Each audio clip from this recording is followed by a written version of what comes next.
it is consistent. That archetype isn't distinct depending on the person. But see, that's the nature of archetype. I was going to bring this up we had a discussion about, it was of all things, it was another Arcane Peaky Blinders comparison, where you made a comment about archetype, about how you felt one was more nuanced than the other, and that's where I would go. I would argue that's the definition of archetype, is that it is a narrative concept without any nuance whatsoever.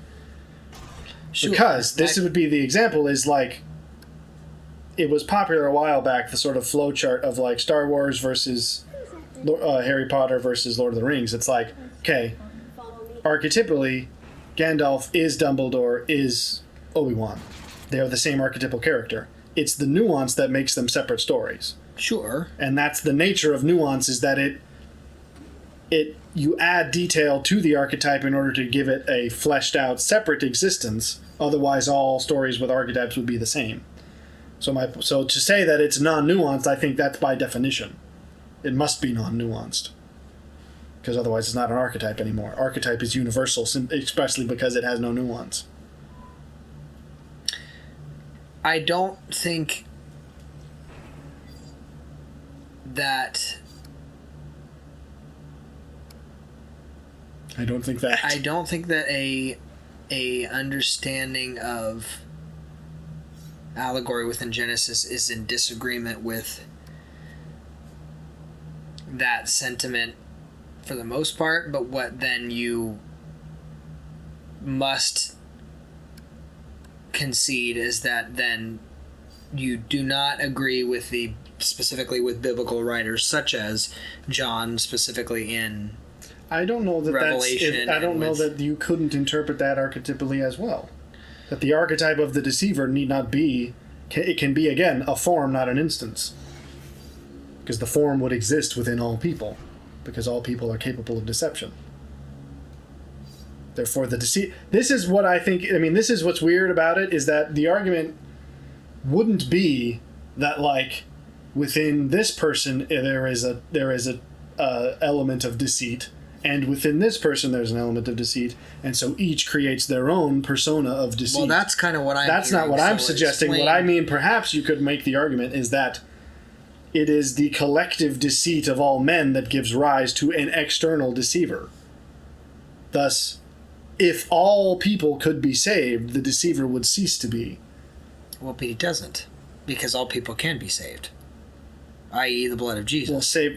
Can be, but clearly already there have been people who have died who are not saved. Sure, because they choose to do so. Well, yes, and thus the deceiver lives on. Because they... And this would again be where the argument of, yes, the lake of fire is for this collective being, that is the collective deceit of all men. And it is for that.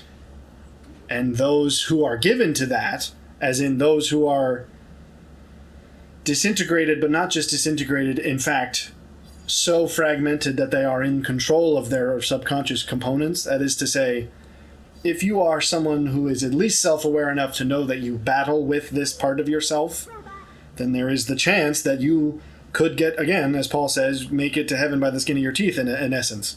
That there might be barely anything left of you when you reach the end of the fire, but perhaps if you were not given to it, if you did not give up the struggle, there may be something left of you.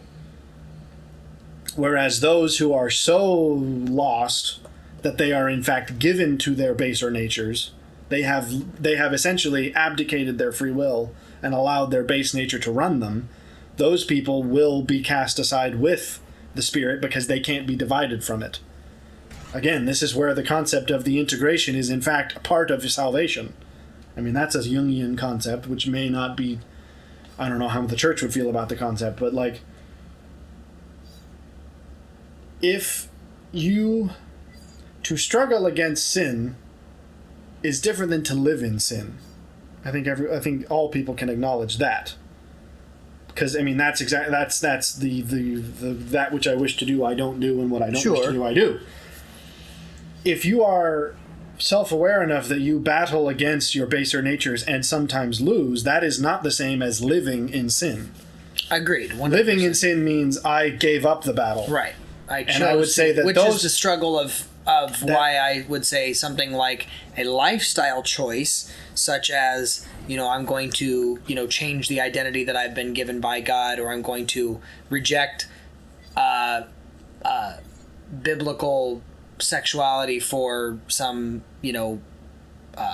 counterfeit, is something that is like, okay, no, you're choosing to actually consistently walk in a lifestyle that is and thus you are giving yourself, you are abdicating the choice, right, giving up the fight, and saying and I would say then that means you cannot be, you have essentially identified with the spirit of the deception. You are no longer fighting against it, and thus nothing of you will survive the fire because you gave up. All of you is in that half. Essentially, you're almost, the argument could be made, and this is not psychologically, this wouldn't bear out, but you would essentially act that person is not, in fact, separate from their subconscious, they're separate from their conscious.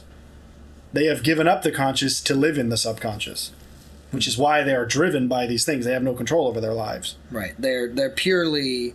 And thus, those people, reaction. You would say, you have to be cast out because there's nothing left of you. Whereas to say, you could battle up until the very end, and there might be a sliver that's left of you when the fire is done.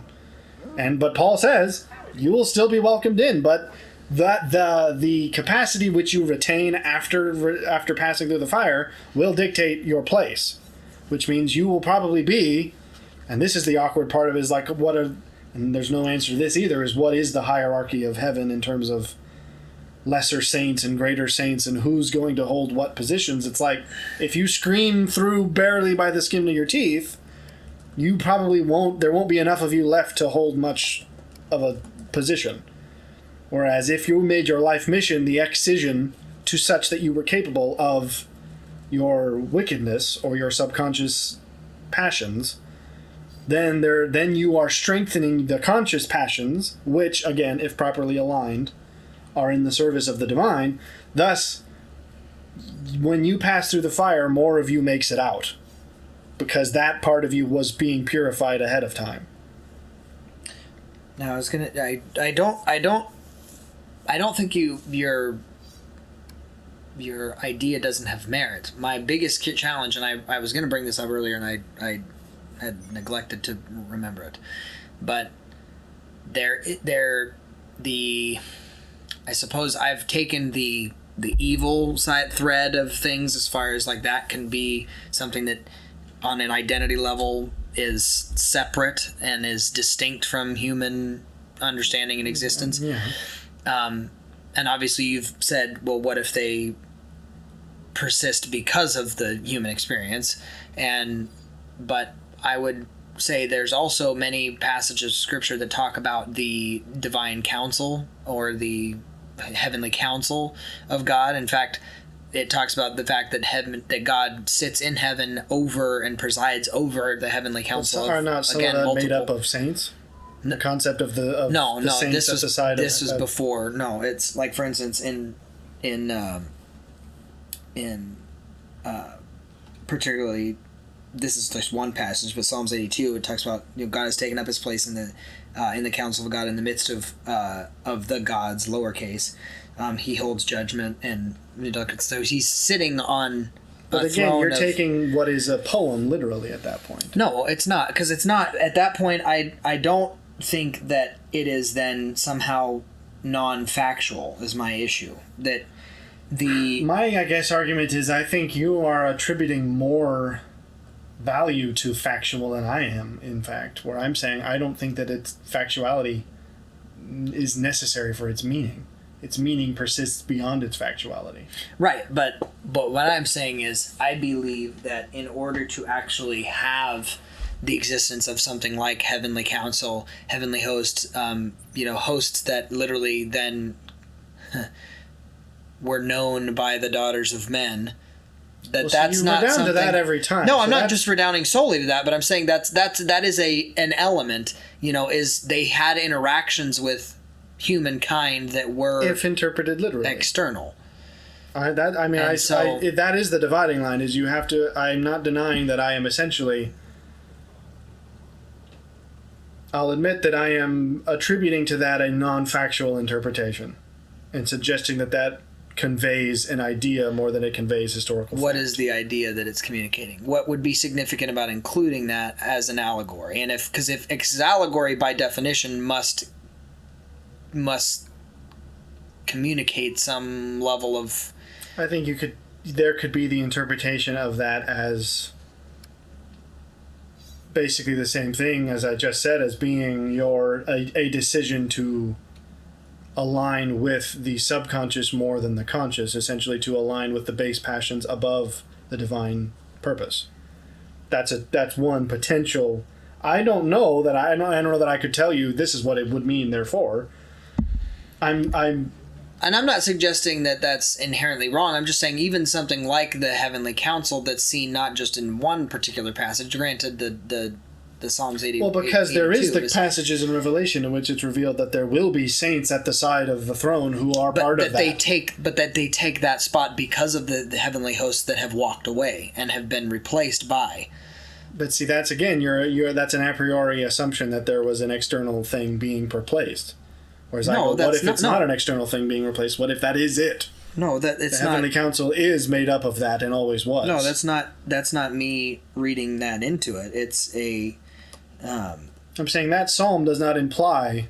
No, not solely that psalm, but then you. Well, then you're going to have to give me all the examples. You've only given one. I was going to say the spot where it talks about us replacing or being a part of that now all of a sudden, you know.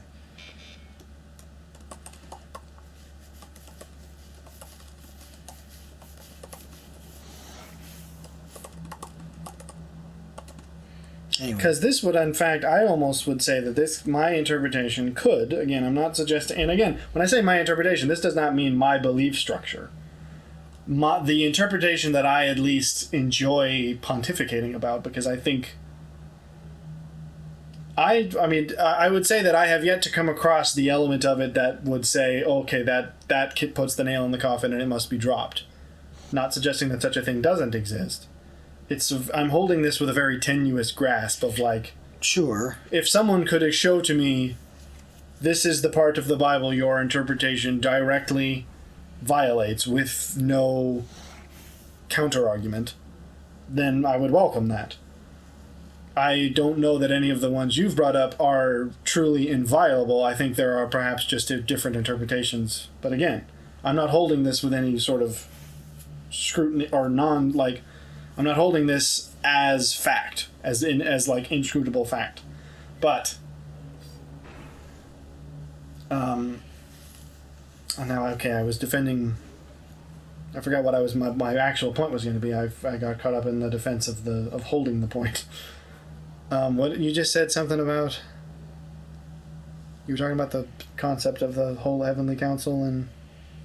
Yeah, I was talking about the fact that we will be. There's a. I do think that there is an element that can. Because this would also, in some way, I think, explain Jordan Peterson talks, and I think this is either a summation or perhaps even a direct quote from Young, that all people live out a myth, and that it's best if you know the myth because perhaps you don't want to live it out. The argument, therefore, is that all people adhere to an archetype, psychologically speaking. That there are a limited number of archetypes, and so therefore all people live in some facet of the archetypes. And that would therefore sort of jive, in my opinion, with Paul's talk about that when you get to heaven, there will be work to do. And your capacity on earth is a reflection of the work that is cut out for you when you get to heaven. And this would therefore imply, and I actually would even take it like it isn't merely the spiritual gifts like Paul talks about, but I think that there are elements of people's passions on earth can be reflections of the things they will do in service of the divine in whatever context that is, because of course that's the kind of thing no one can predict. But I would suggest that, at least coming from my perspective there and my own sort of bent, I feel a certain kinship with many of the archetypes of like the I don't know the specific name of them, but like the concept of the craftsman, as it were, or the artist, where it's like, again, to go back to the Greek because it's the only one I think direct enough to reference with the archetypal clarity, is like I've always loved Hephaestus as the god of the forge, who creates, these intricate, they're not merely works of art, but they are also practical tools that are also highly artistic. I've just always found that to be like, that's a really interesting notion. And so I think that there could be some element that sort of precognition, as it were, for those on Earth who are at least introspective enough to, again, on the attempted road of integration, to suggest that may in fact not only be just a psychological quirk, but could be that you might reach the end and go, this is your line of work, is you could be a teacher, a leader, a wise counselor. It's like those roles will still exist. Yeah, I certainly agree with that. So I think that even if you take the archetypal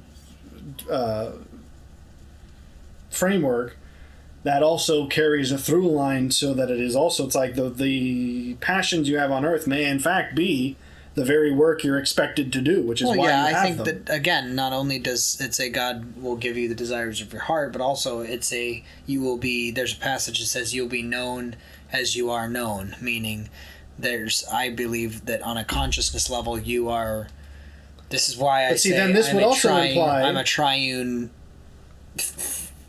as far as our nature. I believe we're also triune in that we are spirit, soul, and body. I think that there is a distinct separation there where my soul is my personality and who I am and that kind of thing, but spirit is a different and distinct attribute of the image of God that's represented in me. Now my physical body, obviously, and my flesh, in the context of the sin nature that I have, or the propensity that I have to sin, that. By the way, it's interesting that you.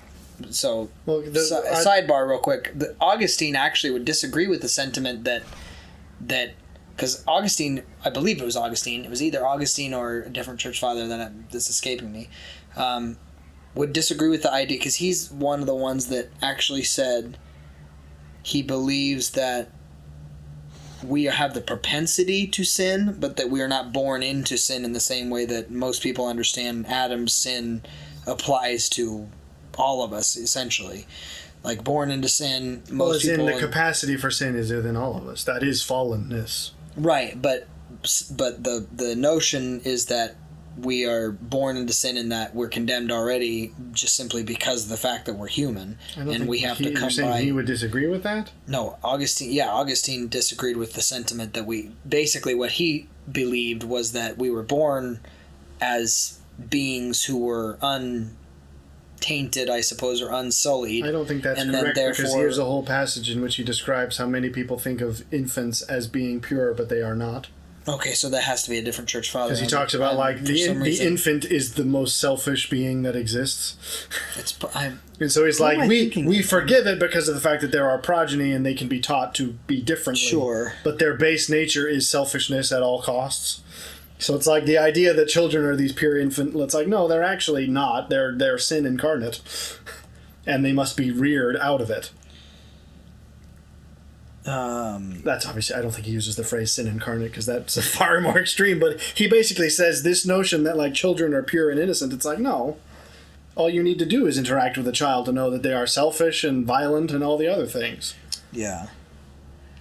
They are ineffectual, which is why we view them sort of as more cute than we do as menacing, but it's like, if you saw an adult act the way a toddler does, you'd be horrified.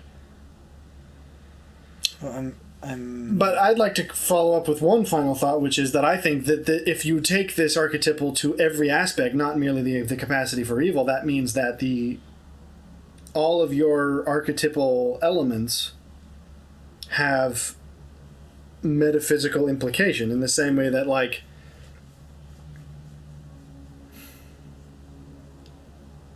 Like, you could... I mean, this... You start to get into a bit of a weird... You could take this too far in a direction of, like, all will become one. Like, you will lose personhood, and that's not what I'm suggesting, that, like, you'll just become a part of this amorphous divine blob. I'm not taking that tack. Although I'm trying to avoid sounding like that, because I think that could be misconstrued. Sure. But the idea that's like, if you participate in an archetypal narrative on Earth, then you will continue participating in that archetypal narrative beyond. In the sense that your capacity for evil, the archetype of deception that exists within all people, will be cast out because it is incompatible. But those parts of you that are not incompatible, there are archetypal parts of you that may not be incompatible and will in fact have corollaries, which you will then, those are equally a part of you now, and it is your duty to pursue them, and that is part of the goal of your integration and the walk of righteousness, is to actually make yourself most apt for the purpose you are going to fulfill. Essentially what I'm saying is that the archetype is not just that, like, evil manifests from the capacity for evil within all men, but that craft as a divine act, the divine act of creation, also stems from the human capacity for creation, which again is a reflection of God. Like, we have that capacity because we are in the image of God, and therefore, if you are someone who is given to that, like, notion, like your passions lie in that direction, then you will in fact get to participate in the divine act of creation once you have been purified. Yes. Again, that's very hypothetical, but it's my point is, it isn't just that the wickedness is a manifestation of all the wickedness of humanity, but the good could also be as well. And it doesn't need to be wickedness and good, but all capacity can have an archetypal element. There is the archetype of the craftsman, the archetype of the teacher, the archetype of this, it of that. Certainly wouldn't be the way that I'm going to suggest, and this is kind of my final, because I don't inherently disagree with anything you're saying, but I do think that the reason I tend to take a more physical and external representation of these things is because I believe that is true to what the biblical writers would have understood, both New and Old Testament. So not just purely the Jewish. I wonder if the Greeks might have understood my point. I would argue that the like Paul, obviously, because teleology could be argued as an archetypal function, or more accurately, archetypal functions are a representation. But of even teleology. somebody such as Paul would have understood, and in many passages understands and discusses the spiritual realm and its interaction with mankind as an actual thing. It's not just some... I'm not denying. This is where my point is, that I'm not... No, and I'm not coming against you strongly. That what it I'm manifests saying externally, meaning it is capable of affecting you externally. It's not that it's purely archetypal and therefore is abstract. The argument would be that the capacity for evil within all men, when undealt with, manifests externally. Which means if you don't contend with it in your own... But see, if you don't contend with it within your own heart, you will contend with it within the world. And obviously, because you can't contend with it in your own heart, you will do both. Because again, only the purification of death and salvation can free you of that battle. But again, the more work you do on Earth, the argument would be that the reason we have life on Earth at all is as preparation, as it were. You know, it's so what? Attempt the purification as much as you can on Earth, so that it needs not be that you need not be destroyed by judgment in the end. It's like essentially you're prejudging yourself for the hope that you strengthen the good of you and diminish the evil, such that when you reach the fire, you pass through mostly unscathed. But no, I mean, notice again the broader biblical text, and again how they would have understood it. Like, this is a great passage of scripture in 1 Peter. Where he says, obviously, that you're familiar with this one, but the idea that we needing to be sober-minded because our adversary, the devil, prowls around like a roaring lion. It's like, okay, so there's physicality to that. And he says that he resist him, and knowing that. But these can all be, again. It's like I don't it's not think that there's any non. You can absolutely therefore describe. you must read the entirety of Scripture as allegorical. That's what I'm saying. What you're saying I is don't that there's know no that part that's of Scripture true. is I think that all parts of Scripture can be read archetypally, but that does not mean that they don't. well, bear- archetypically demands a level of nuance that is not. No, I think physical. archetypally by its definition, archetypal is non-nuanced. My point You're is dealing with the rawest My point fundamentals. is it's not a real a literal interpretation. I don't think that that's necessary because I think there are literal archetypes can be found in the literal because people live out their archetypes. That would be very much a Jungian concept, is that the archetype does not merely exist abstractly. The archetype arises because of human nature. You live the archetype, and the archetype therefore lives in you. Mutual arising, in a sense. It's not that, because again, that interpretation would seek to supplant your external spiritual beings as like the archetypes existing before man too. I'm saying the archetypes arise because of man.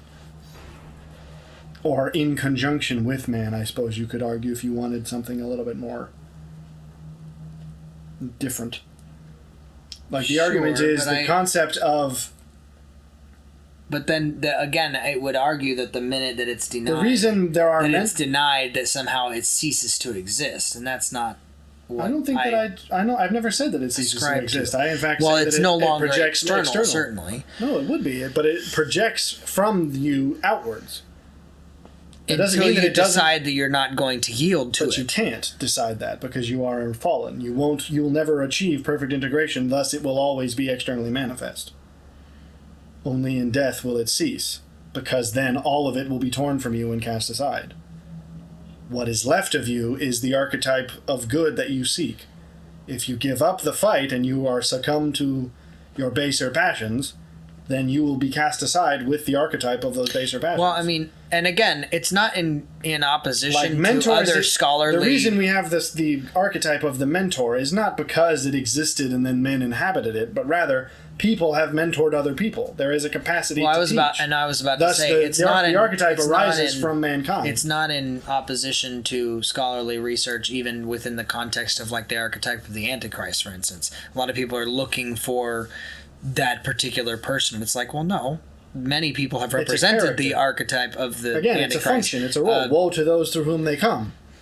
Like, yeah, I mean, like Hitler and, those types of people, it's like, well, yeah, that was an archetype of, now, it's like, the people that go, oh, was that him? It's like, okay, yes, it was. You're missing the point because, well, exactly, I think you're missing the point because, again, when you focus too much on the external, you lose sight of these things. Sure. Like, let's just be honest.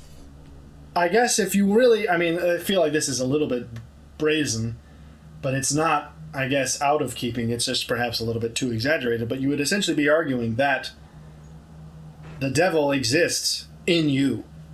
And I think as flesh, he exists within our flesh because the world is his domain. Hell is not. That's the greatest myth that needs to be clarified, is this idea that Satan lives in hell and that's his domain. No, that I know is that's not always the been truth. false. And I don't know where that arose as the narrative.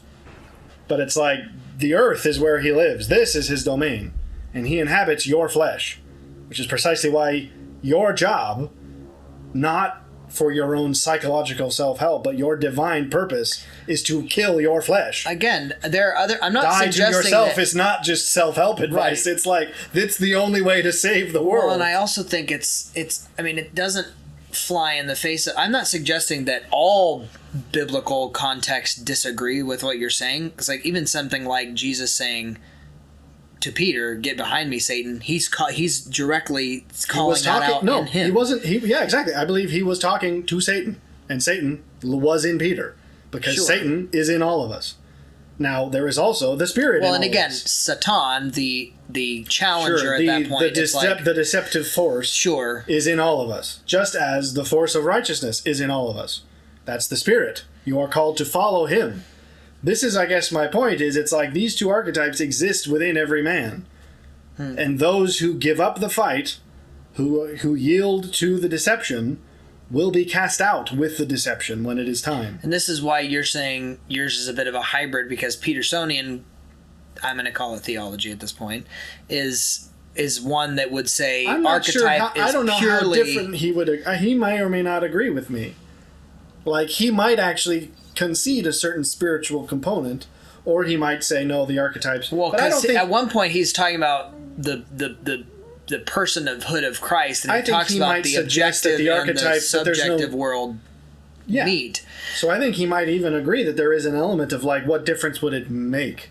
That's the better argument. I think between both of us, I think that's the better argument, which is just I don't think it matters. The reality is they do exist. I think it matters to some it's degree just a because matter of it is, how. Because to externalize evil, again, this is the way Alan Watts puts it when he describes the time he met Young, and he actually reads from a passage of one of his lectures that Young gave to some clergy students, actually, when he says,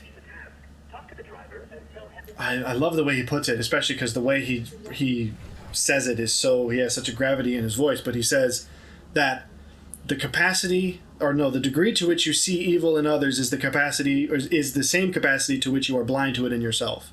And you say, and that leads you to say, there is the evil, it is not in me. And because the evil is not in me, I am justified. And that is the source of all wickedness, is to project your evil, which exists within you, undeniably, you have it, to project it outwards and suggest it's someone else that's the problem. That's it. And that's what I'm saying is when you externalize it, you open the door to that. Now, that's not to say that it's like slippery slope. If you do that, you'll end up with a bunch of people going, well, it's not my problem, I wash my hands. It's like, no, you can have your framework and still, again, what difference does it make? You can still be aiming yourself in the exact same direction It's a bit as I'm suggesting. But I simply think you must start with the fundamental knowledge that Satan is in you just as the Spirit is in you. And they both want control. And so you must choose. There is no, I just want to live my life peacefully and I don't want to do it. I don't want to force. That's not the option. Played out on a physical stage within the conquest of the Israelites, is all I'm suggesting. Is that particular narrative, which I believe was historical and actually is based on even evidence. Well, but it certainly didn't end there. Sure, agreed, because obviously it goes on in every man. Again, it must have. Yeah, of course, it goes on in every man, but it most certainly ended in the personhood of Jesus, and well, Jesus, of course, being the only person capable of the kind of righteousness that we are describing. Well, why is it that he's called the new Adam? Is because it's a restart, if you will, of what humankind ought to and have arguably been. Was meant to be from the beginning. Correct. 100% agree. Which is why, the concept of co-heirs with Christ is quite significant, because it's not just Christ is sort of like the deity, and we worship him as his. It's like, no, we are called to Christ.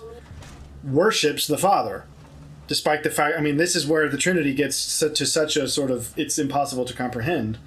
But like Jesus says to people who venerates for sure. Well, yeah, you could quibble with the term worship, but it's like people come to him and say Lord, and he says, "Who is Lord but the Father?"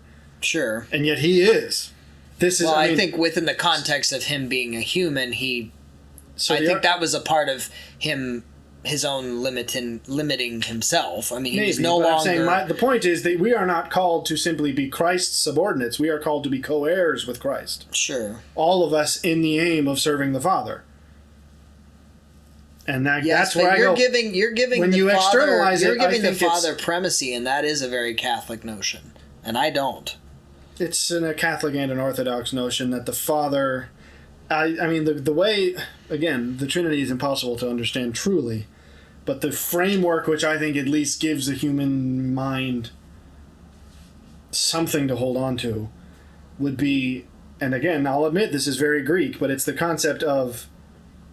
It's positional. God cannot be love unless he has someone to love.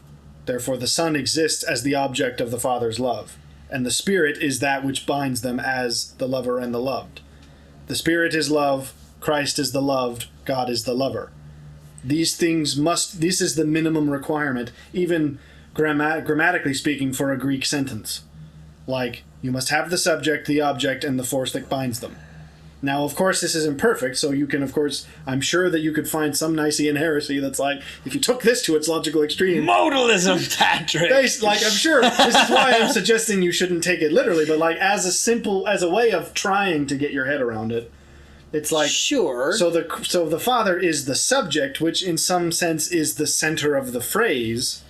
Not that it's, but the phrase can't exist without the other elements. Well, I think he can't be love without someone to love, and he can't have someone to love unless there's love. I've heard the argument that there's primacy in that it's positional. Well, the Catholics would argue that the Father begets the Son, and the Father. See, that part I am a little bit, like I said, I lean more Orthodox. Well, the Orthodox. The thing I like about them is they just go that we call it the divine mystery for a reason. Exactly. There's no explanation for it. It's just. Try to get your head around it, but don't drive yourself nuts. But whereas the Catholics just embrace it, just this I've gone nuts. So It's gone nowhere really, but my main consideration is I think when you open the door to externalize your own wickedness, you give up. Because you save the world not by excising the wickedness of others, but by excising the wickedness in yourself. That I agree with. And you must therefore acknowledge that it starts with you. But I think that there are certainly external. There is a. But again, I think it will manifest externally. That exercises its. Influence and interaction with us, and this is where I don't think it's external to us. I think it's a part of the collective wickedness, and that's where I go. That's enough of a. Yeah, I mean, you don't like the term nuance, but it is. I mean, it's a vocabulary nuance to say there's a conceptual similarity enough there where I go, I'm not uncomfortable with that idea. I don't know that it disagrees with any of the because essentially narrative. If you want to, like, for instance, Paul wouldn't specifically have, he would have definitely leaned more to the idea that they physically existed in the sense that they were not somehow purely conceptual. But I'm not saying they're purely conceptual. That's what you keep reading into this. Well, it's not that I'm reading into it. I'm just saying... When I say they manifest externally, I mean that there is a metaphysical force that the subjective subconscious creates in the world. And that is a very weird notion. But subconsciousness is real. I believe it's real. It's real, but it's not in the sense physical. It's not tangible. Well, I think they are intangible, but that doesn't mean they are not real. I mean, tangible, I suppose you might argue with the intangible can't interact, so maybe there's a better word that means that they are not physical, but they do have some means of interaction. I mean, that's the mind-body distinction that's always been a question of if we are physical beings, or if we are spiritual beings, how does the physical interact with the spiritual? How can I move? Is my spirit that thing that moves my body? Or but then how does the body influence the spirit? Because it does undeniably. Yeah. So, I mean, that's another question is like, could a thing that doesn't have a physical being still interact with the world? Who freaking knows? But my point is not that they are merely conceptual. I think that there is the idea that they can manifest externally. This will have to be broken into 3 episodes. Yes, we are. But I don't know what I want to come back to something because should we submit this to somebody? Forget making this part of a published episode. Let's just send this to someone and be like, could you weigh in on this debate? We're fascinated by this discussion. I would totally have asked Heiser to come in on this, but unfortunately he died in February of this year. I'll send this to Pints with Aquinas and get them to weigh in. The funny thing is, they're a small enough channel they might actually listen. I am actually curious. A buddy of mine and I had this weird 3-hour-long conversation about the concept of the manifestation of evil. Would you mind reviewing it and giving us some pointers? I'm coming back to the Anton LaVey concept because Anton LaVey, as in LaVey and Satanism? Yeah. The concept that's humanist Satanism, as in it's the non-Satanist Satanism. No, it's not, though. No, the true LaVeyan Satanism was very much, it's about humans being the ultimate divine. No, he was very much not. He was 100% an occult practitioner. He considered himself the Black Pope.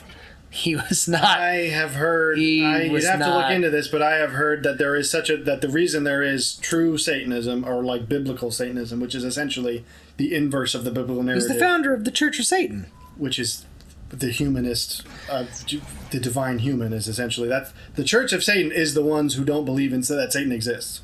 At least in the modern day, you might argue that they're misinterpreting what he said, possibly. But I'm saying I have heard the distinction that.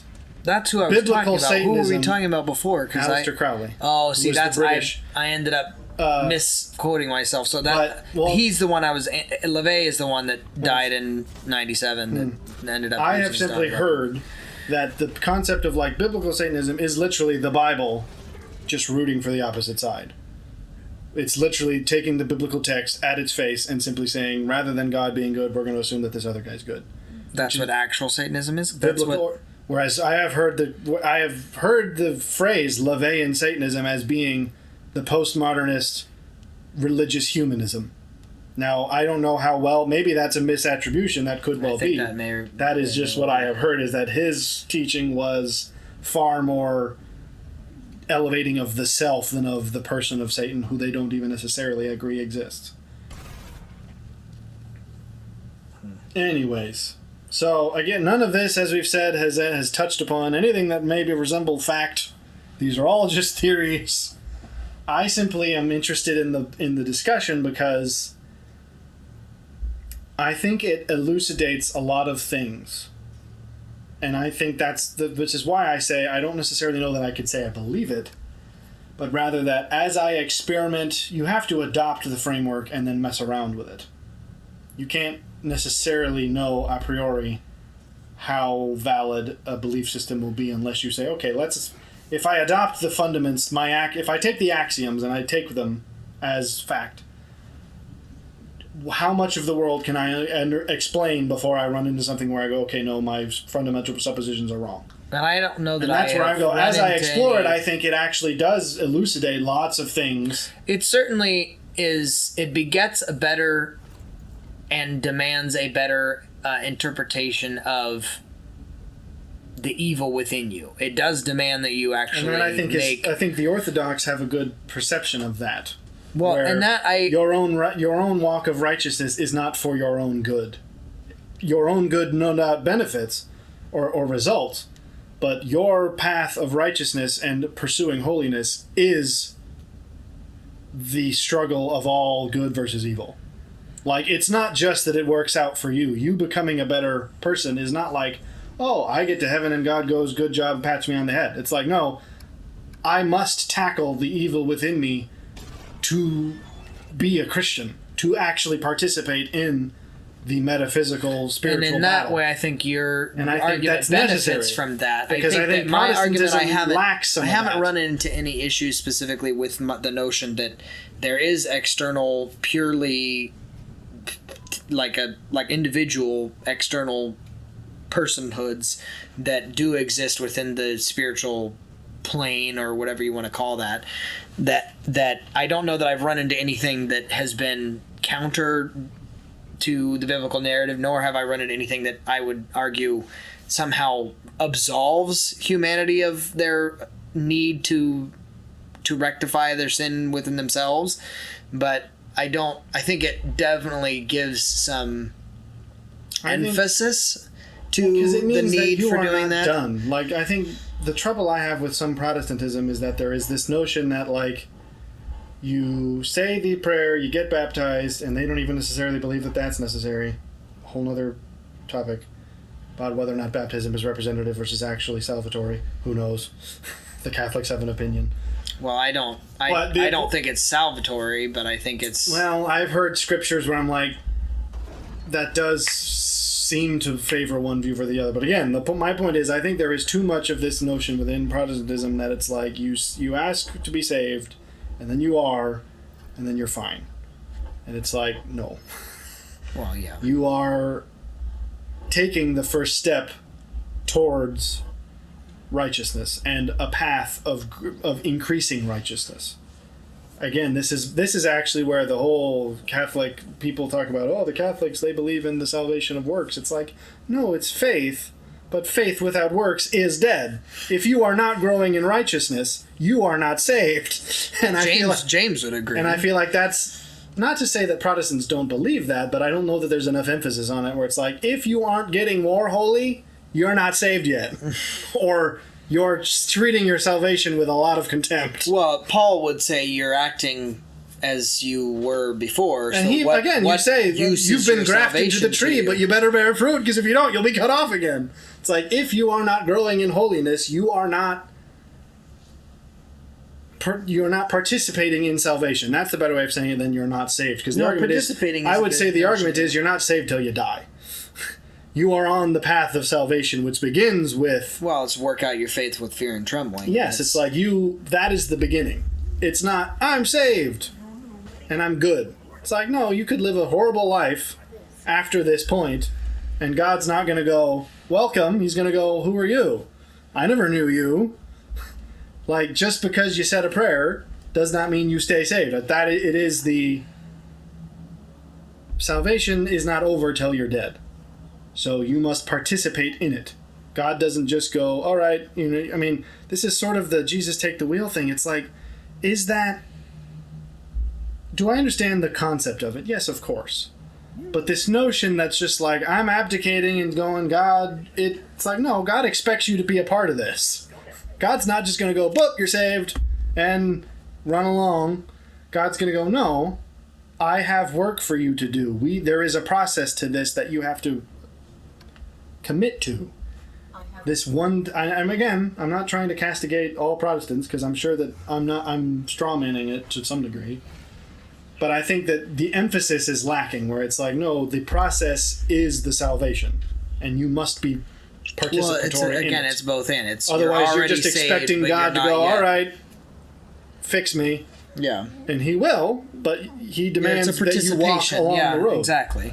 So I just think that when you emphasize that element of it, it makes it clear that you are not done. And I also think that it means that your psychological integration is actually not merely self-help, but actually a form of your salvation. Or not a form of.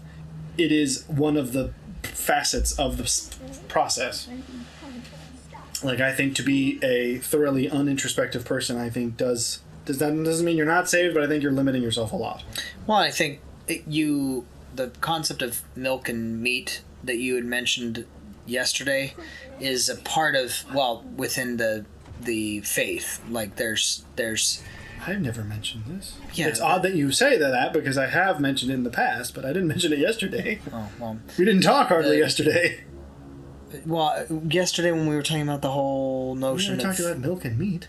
Well, it was spiritual milk and meat, I'm saying. No, I wasn't talking about that. I was talking about Paul's, eating meat to offer to idols and things like that. I thought you were talking about... That being about, it's up to you and God at that point. Right. It's not that the meat offered to idols is somehow tainted. It's like, no. Well, the Jewish would have said yes, whereas Paul was saying, but it's not because they were wrong. It's because at the timetable is different, and this is why I say my interpretation. But the Jews makes of Paul's time would have still held that belief, and Paul's saying, it's between you and God at this point because of the fact that Jesus has changed that. He's the sacrifice for all time. Suggesting so there's that, a difference in practice. And then you're suggesting that the birth of Christ eliminated all of these heavenly hosts, therefore, and they can't meet anymore? No, I'm not suggesting that the birth of Christ denied or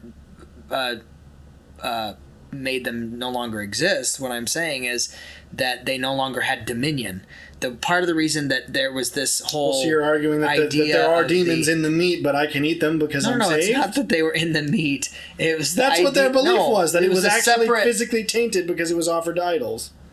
Therefore, the idol inhibited tainted, it. Meaning that there was the idol inhabited the meat somehow. Spiritually and I'm saying, I don't think he was simply saying that unclean. Because I am cleansed by Christ, I can eat this without concern. I think he was saying...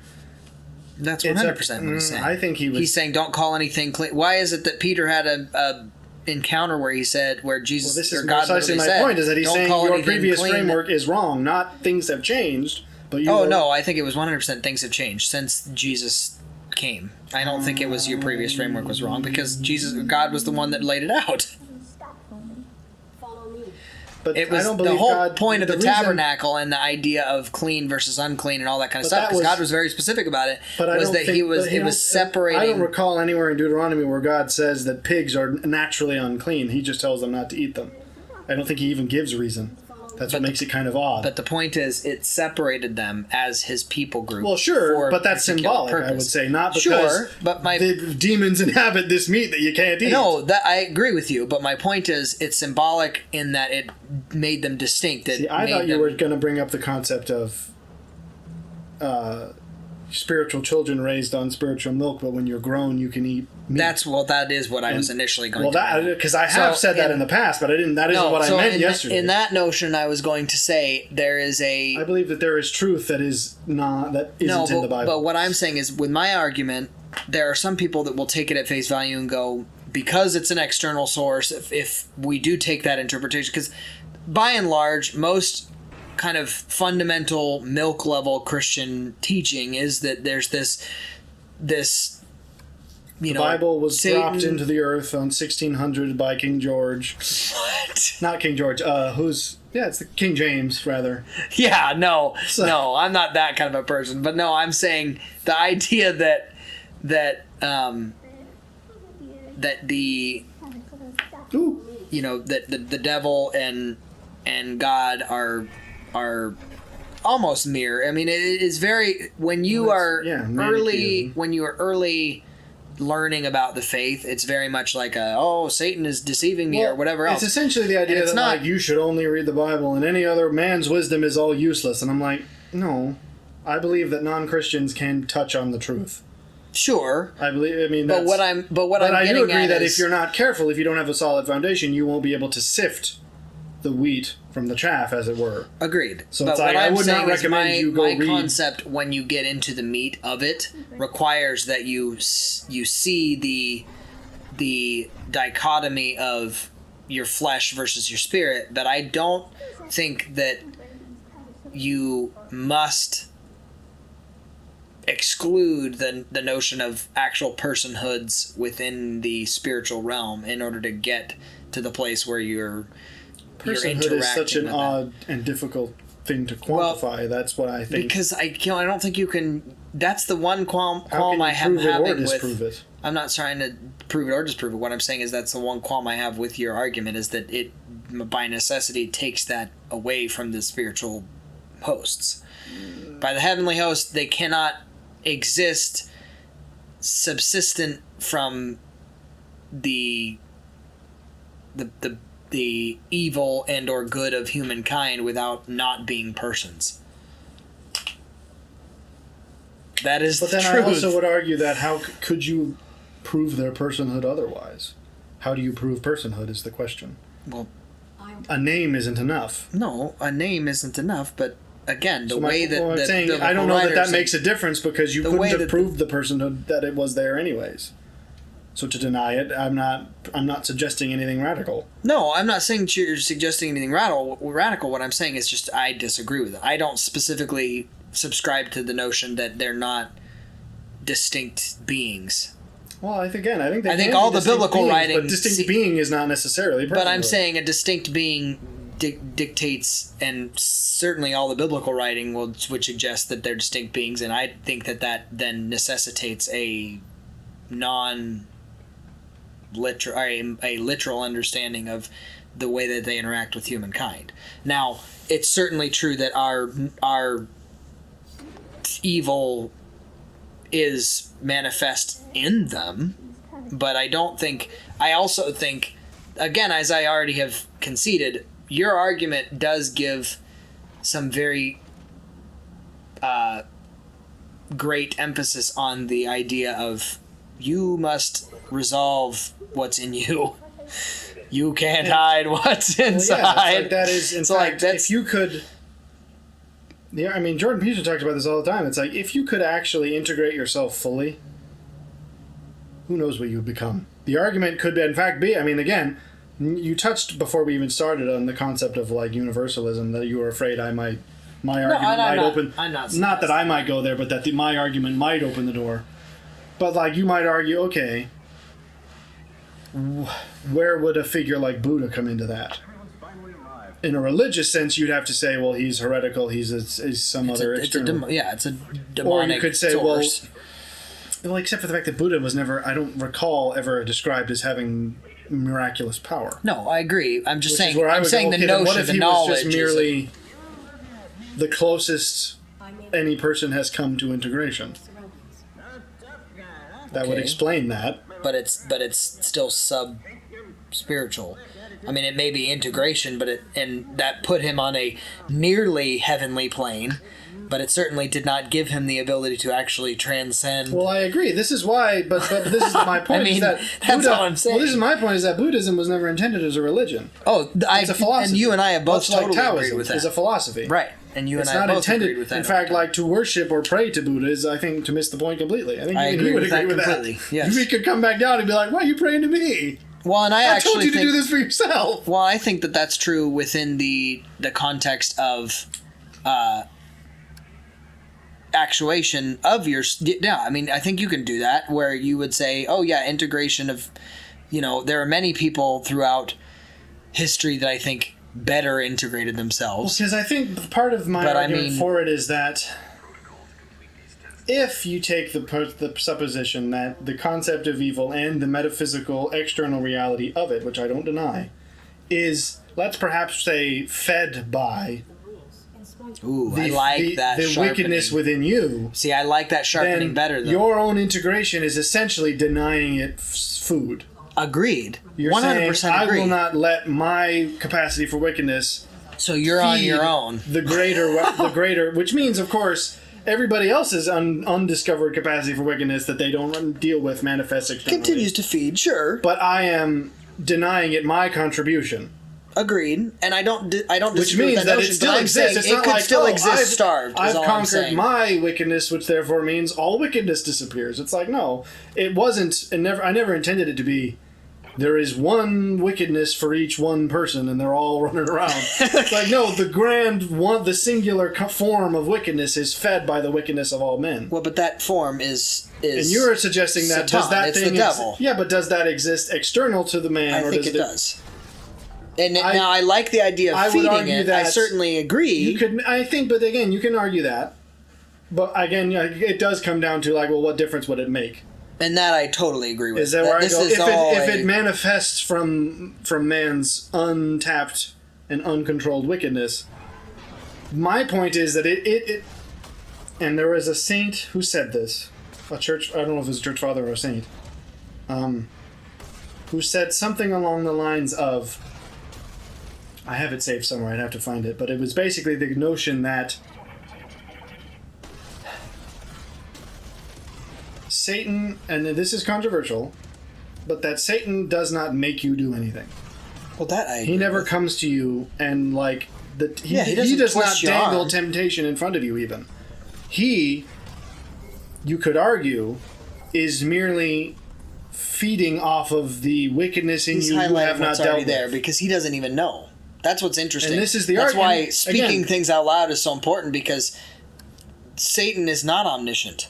Well, a lot of but people then- forget that. But this is It's the like- thing that struck me about it is that it was essentially saying something similar to what I'm trying to say, which is that the wickedness in you is not put there by Satan. Oh, totally agree. So people think like I am Satan's toying with me. It's like no.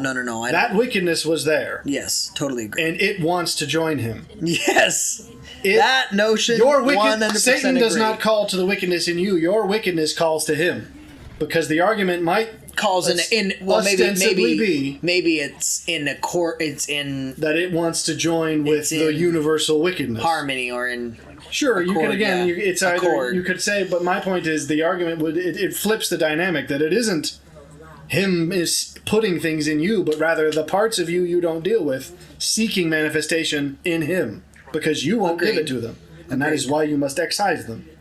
yes, You deny put them to death. and again, you daily, yes. deny your contribution to the collective wickedness. Yes. We need to stop. I need to drink something. My throat hurts. It's been a very long time. This isn't going on the channel. This is going... I'm going to submit this to some academic paper. I would love to get on Pints of Aquinas, just because these are the kinds of conversations I'd be like, I don't know nothing. I'm not suggesting I have any basis for this. I'd be curious. I'm mostly just curious if someone who was more knowledgeable thought about it would agree or disagree. Because my thoughts on the church fathers are that they definitely have credence to read, but I think a lot of people use them as a bit of the expert fallacy, where it's like, oh, this person says that, therefore it's got to be true. Because and it's a lot like, of them disagree with each other. And well, not only that, but theology's still going on today. I mean, that's what they're no different than what we do. Yeah. So anyway, that food for thought, but a lot of food for a lot of thought.